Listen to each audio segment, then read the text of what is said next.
another review on my channel. Today we're going to look at the Neon Demon. The Neon Demon are from the director of Drive, essentially. This was very well received and is basically one of the reasons I decided to watch this movie. Anyway, if this is such a psychological horror, at least it says that on Wikipedia, but on this DVD cover it says it is a drama. I will essentially call it a thriller after watching this movie with some drama, with majority of it being a drama. But anyway, let's just start it. Neon Demon is essentially about a girl, 16-year-old girl named Jessie, that is essentially traveling to, I can't remember the place, sorry for that. I think it is, yes, it was Los Angeles actually. It was easy enough to find. And she's essentially trying to become a model.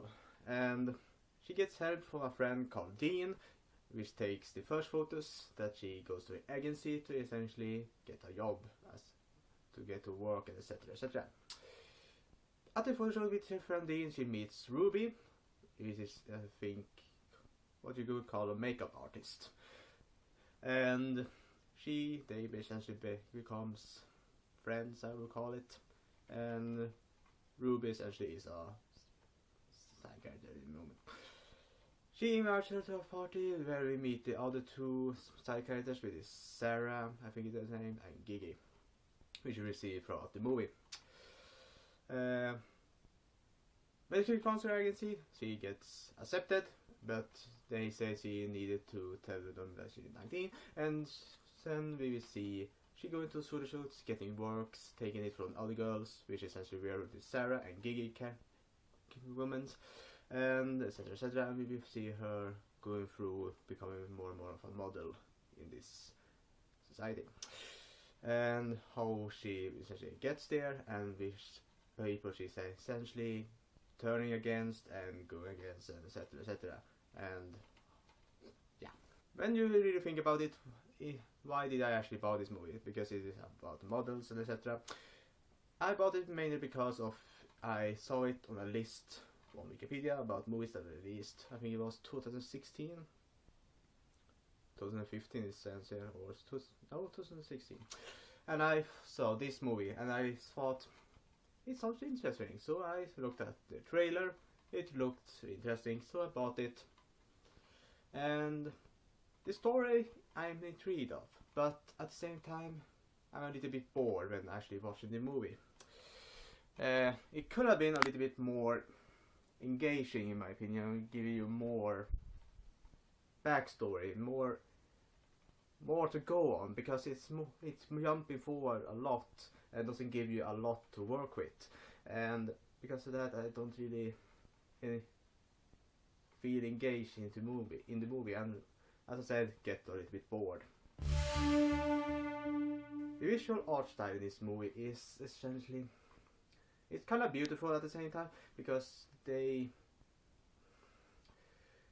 create these characters, give them different type of colors in the way they dress and how they react to the things, etc. And call it visual art style because why not? Or effects, whatever you want to call it. A lot of the outfits and etc. I really like, because it gives the movie more of a character in my opinion, and gives it more and make it stand out a little bit more from previous movies I've seen. But at the same time, the other things that you see is actually feels a little bit weird. For example, in a scene you will see her being Jessie, the main character, played by Elle Fanning. I haven't said that, but she is in a, I think it is what it's called, showcase or whatever it's called, where a lot of models are showing off a collection of clothes. I can't remember what it's called, but she stands in neon, and it's a scene where she has a reflection of herself, and it's kinda weird. I don't know what to call it. And there's many moments of that in this movie, which makes me think, why did they choose to show this? Overall, I I love the visual art style in Mayoto's movie because it gives it, as I said, more character. It makes it stand out from a lot of movies because it wants to be its own thing, but at the same time some of the things just feels weird and feels like it shouldn't have been there. The environments in this movie is changed from the photo shoots. The motel that Jessie lives in, which is run by a character played by Keanu Reeves for some reason, and well, essentially that is the two main places we see. At the same time, we will see later on she's going to a mansion. I think I should call it, but anyway, it isn't many environments to talk about, but it's decent enough. I don't remember the time period it is in, but it doesn't feel like it is current time. It feels like it is a little bit in the maybe 50s, 60s, something like that, and because of that, the environment feels fresh and interesting to look at, but at the same time a lot of it is inside and doesn't give you a lot of things to think about. It just photo shoots, places, and etc. And it is the motel, which is kind of run down, etc. So it isn't that interesting for the most part. When it comes to the side characters in the movie, you have, as I said, her friend Dean that essentially helped her becoming a model in this movie. You also have the mega artist, which is Ruby. You have the other two girls that is essentially models that Jessie is competing with, which is Jessie and Gigi. I think that is all the names. Isn't often I remember names. I just looked it up before this review, but all of these have their own different style, and I really like it. Dean essentially is a little bit of a shy guy that is a photographer, I think it's called, or whatever it's called, and he wants her to help him get into the market, but it doesn't really happen. We also have Sarah that is and Gigi that are models.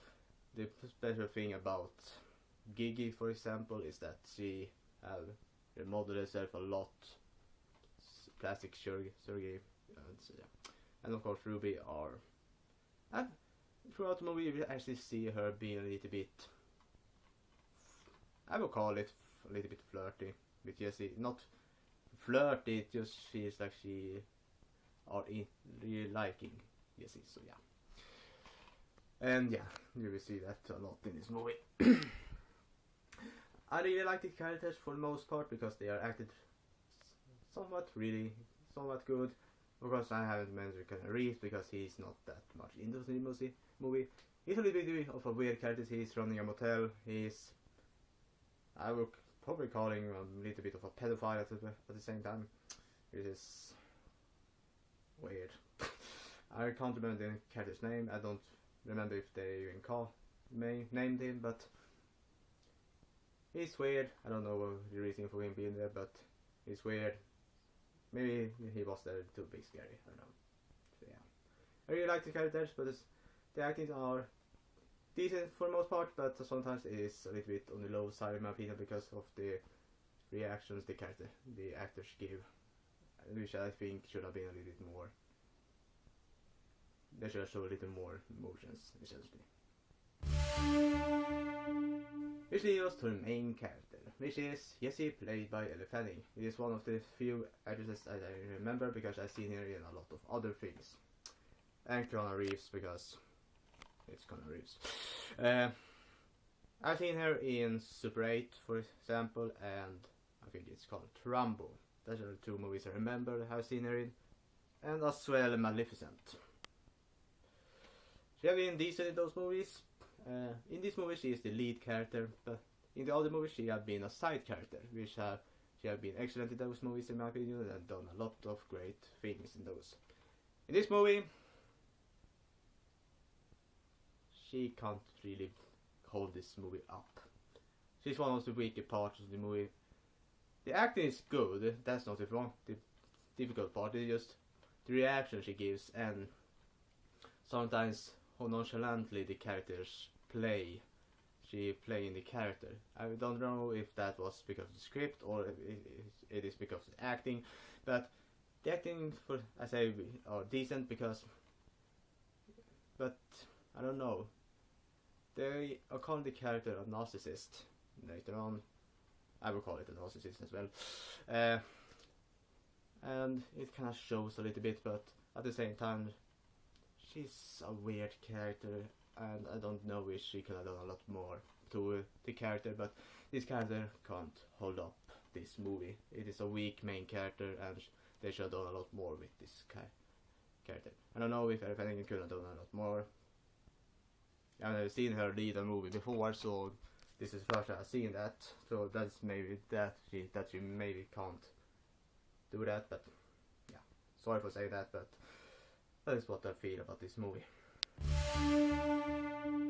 This part I wanted to talk about mainly because it was really weird and how big of a twist surprise it essentially was in this movie.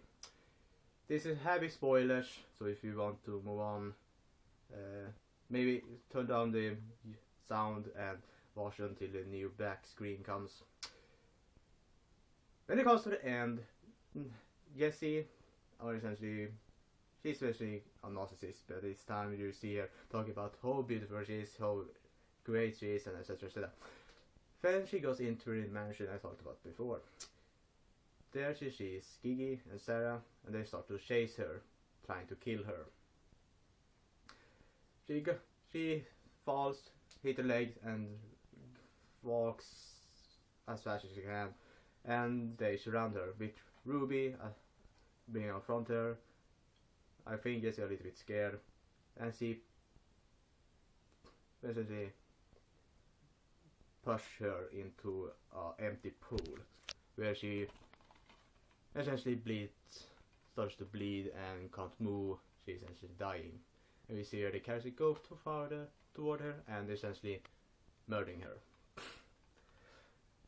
The scene after, we see them bathing in her blood. Oh boy. And that's not the worst part. Ruby essentially is a cult worshipper. She's essentially a cult member, etc. Or Orthodox. I don't know what it's called, but she has weird markings on her body. She shows. Before the wedding, she essentially fucked a corpse because she could. Jessie said no to actually have sex with her, so she fucked a corpse and essentially they killed her. And that's not even the weirdest part. In the end, before the movie actually ends, they essentially tell us that they actually ate Jessie. And with that part I was sitting there thinking, oh my lordy, what am I watching? It was such a weird twist that I loved it for the most part. It was such a big twist that I loved it for the most part, and really recommend the movie for the most part. And the Neon Demon is essentially, I would call, an okay movie that have decent acting, but the lead character should have been a little bit more fleshed out and should have given more personality. Everybody that is playing Jessie essentially are doing decent enough job, but I think the character should have been more interesting. When it comes to visual style, it could have been a little bit more. It have great costumes and it have great environments, etc. But sometimes it goes a little bit overboard and feels a little bit weird. And of course, the twist was just remarkable, and I really liked it. And the final verdict for the Neon Demon are going to be a 5.6 out of 10. I will recommend it for at least a watch, but for the most part, it's just an okay movie. And that's all for today, folks. I'll see you next time.